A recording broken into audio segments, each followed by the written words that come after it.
I'm Luke Skywalker. I'm here to rescue you. It is the most popular space adventure of all time. Exciting is hardly the word I would choose. It's one of the most groundbreaking sagas in Hollywood history. There'll be no one to stop us this time. It captured imaginations with an irresistible force. You've taken your first step into a larger work. And catapulted 3 young performers to superstardom. I got him! Great kid! Don't get cocky! My whole life was changed by the opportunities that came to me through the success of Star Wars. It really is a wonderful morality tale.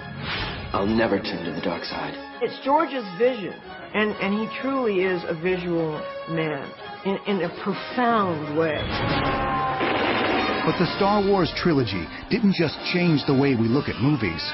It changed the way that movies are made. You must unlearn what you have learned. There's so many accomplishments that George has done that really has changed the business as we know it.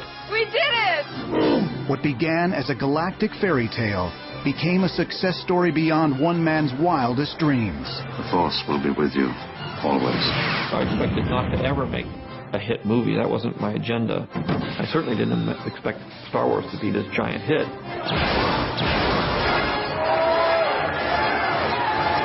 But it became such a phenomenon.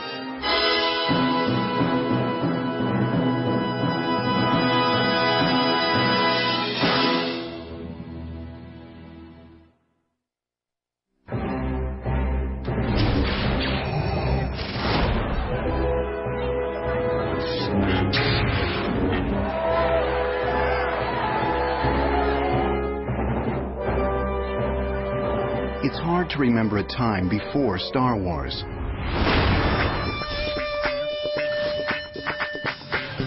The world was different then.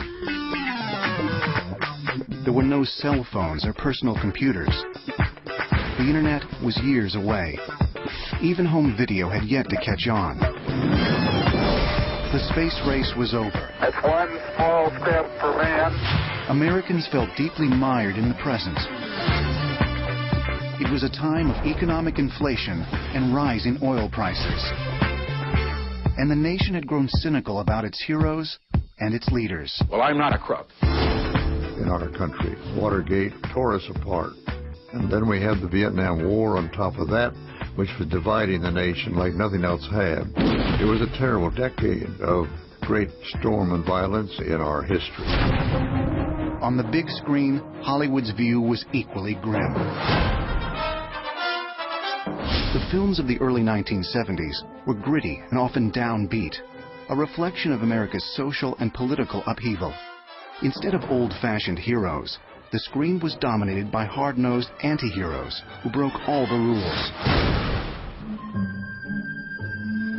In the late 60s, the Warners, the Xanax, all the people that started the studios in the first place were retiring, and they were selling the studios to corporations. They were beverage companies and all kinds of they were in other businesses. They didn't know at all how to run a movie studio. All they know is if the marketing department said people want to see this, then you make that. So they started marketing pictures and studying the demographics and all these kinds of things, and they realized that there was a market for films made by young people for young people, because the young person was becoming a bigger part of their market. The studio system that lasted for decades had now collapsed, and Hollywood executives, desperate to connect with younger audiences, turned to film schools to find the next generation of movie makers. Action. It was in this atmosphere of change that gifted young directors like Francis Ford Coppola, Brian De Palma, Martin Scorsese, and Steven Spielberg brought a more personal sensibility to the screen. It was a state of confusion, and a lot of filmmakers got to make projects that they ordinarily wouldn't have gotten to make. And I got caught right in the middle of it. George was the kind of maverick from Northern California, an independent filmmaker who was always extremely proud that he had very few attachments to Hollywood. Born in Modesto, California, George Lucas grew up reading adventure stories and watching movie serials on television.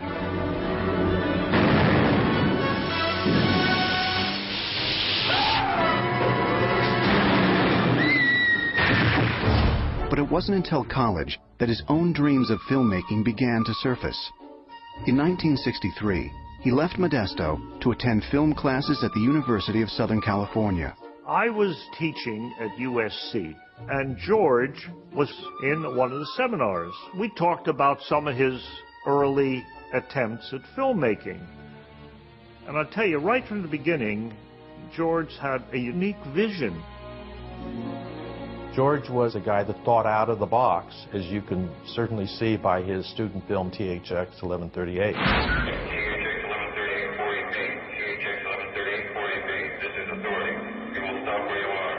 And he shot a film that was 20 minutes long. Supposed to be 5 minutes. But he got a great deal of recognition and opened the eyes of the professors that kids could do something out of the box, beyond what the restrictions were. Lucas won acclaim for his technical skills and imagination as a storyteller. His interest in mythology and philosophy gave his work an added dimension. George's style was fantastic. Incredible.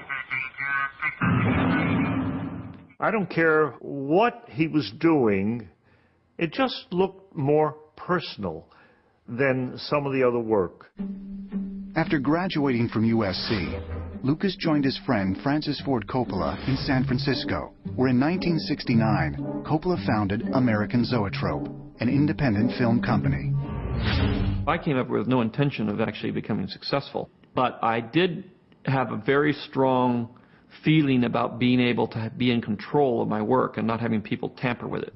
In 1971, Lucas directed THX 1138, a theatrical feature based on his student film. But when Warner Brothers executives saw the finished product, they demanded Coppola return the $300,000 the studio had advanced to develop THX and other projects. The fledgling company imploded, and Lucas had to find work elsewhere.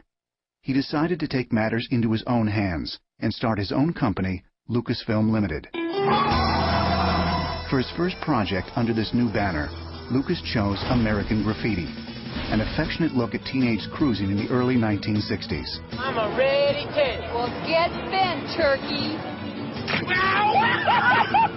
Produced by Universal Studios, it was loosely based on his own experiences as a car enthusiast growing up in Modesto.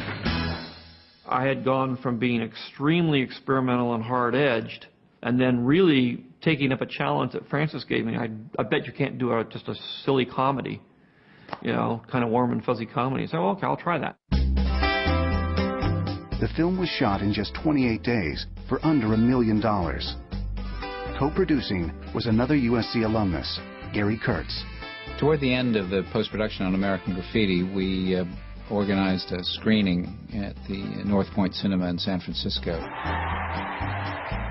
And we felt the reaction to the film was quite positive.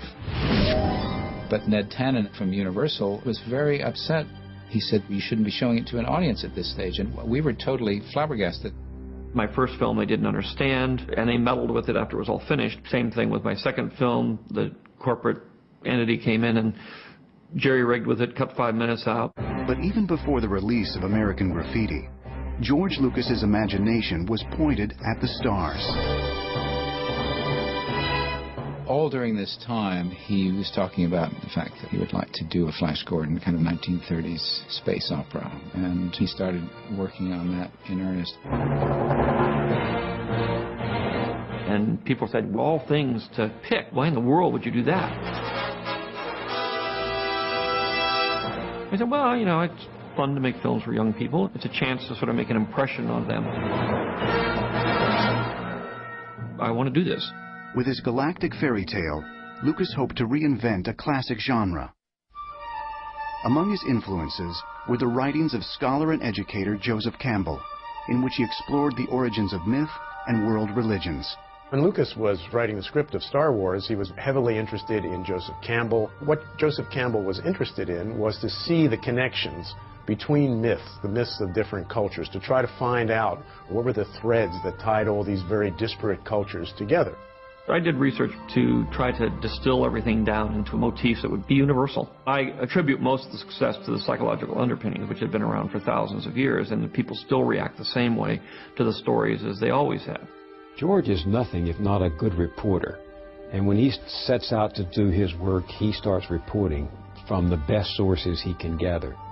He brought Campbell into the process of looking at his work on Star Wars and saying, is this right? Am I getting it down? Is this the right emphasis? Is this the right character? Joseph Campbell said to me, the best student he ever had was George Lucas. Like such epics as the Odyssey, Beowulf, and the Legend of King Arthur, Star Wars drew from a shared pool of mythic archetypes. You have the youth who's on the adventure that you can identify with. You have the swashbuckler, and you have the damsel. She may not sort of have the reactions that are conventional, however, she is in distress.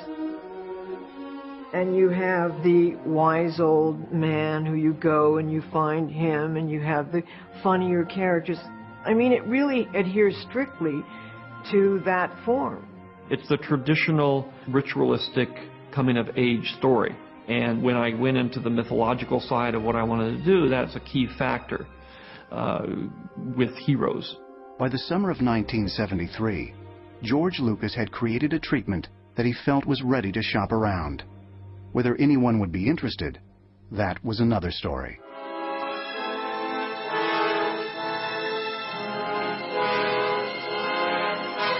The most successful science fiction film up to that point was 2001. And successful then was that it made about $24 million or something like that. Most hit science fiction films would make about $16 million, which was the Planet of the Apes films and that sort of thing. But most science fiction films would make under $10 million. I mean, there's no reason to think that it would do any different.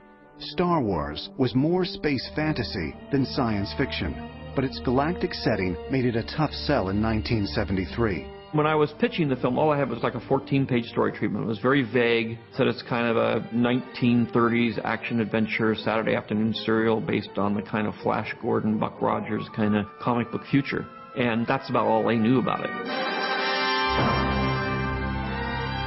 In the 70s, science fiction seemed to be all about apocalyptic societies and death and destruction.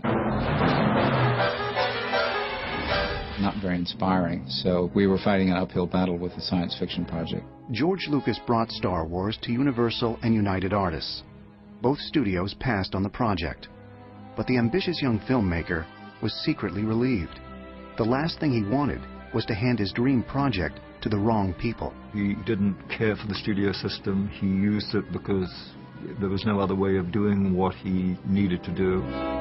Undaunted, Lucas presented Star Wars to Alan Ladd Jr., the new head of creative affairs at 20th Century Fox. Ladd, a former producer, was able to recognize potential in the filmmaker, if not necessarily the film. We had a meeting, and George said, well, I've been thinking about this thing called Star Wars, and told me about it.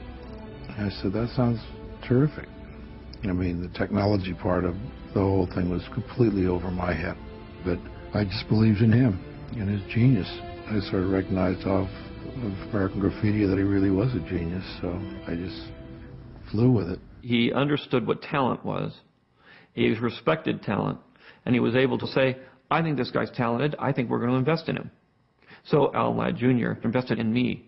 He did not invest in the movie, and it paid off. In 1973, Ladd's investment in George Lucas proved justified. American Graffiti was finally released to rave reviews and became the third highest grossing picture of the year. It went on to earn more than $100 million worldwide. American Graffiti showed a very human center and a huge heart that George has always had, by the way. And I think that surprised a lot of people. With a preliminary deal for Star Wars in place, Lucas began writing his screenplay in 1974. It proved more ambitious than he had first imagined. The filmmaker was able to distill his idea down to its essence, an epic battle between a heroic rebel alliance and an evil galactic empire.